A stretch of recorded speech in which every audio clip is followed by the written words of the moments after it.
ধারাবাহিকের আগামী পর্বতে আমরা দেখব লাজুর হঠাৎ শরীর খারাপ করলে লাজুর নাক থেকে রক্ত পড়তে থাকে। অনুভব ঠাম্মির ঘরে এসে এই দৃশ্য দেখে চমকে ওঠে আর বনলতাকে না জানিয়ে আবারও লাজুকে নিয়ে চলে যায় সোজা হসপিটালে।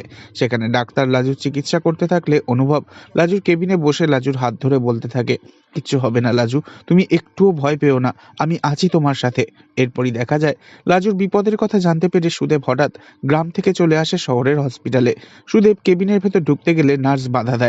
নার্স বলে ভিতরে একজন রয়েছে, অযথা ভিড় বাড়াবেন না। তখন সুদেব বলে ওঠে, আমি ওর স্বামী, ভেতরে যে রয়েছে ও আমার স্ত্রীর ক্ষতি চায়।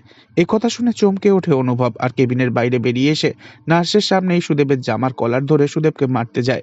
তবে কি হবে আগামী পর্বে? লাজু সুস্থ হলে লাজু কি মেনে নেবে সুদেবকে তার স্বামী হিসেবে, নাকি এবার থেকে লাজু অনুভবকেই তার মনের মানুষ ভেবে অনুভবের পাশেই দাঁড়ানোর চেষ্টা করবে?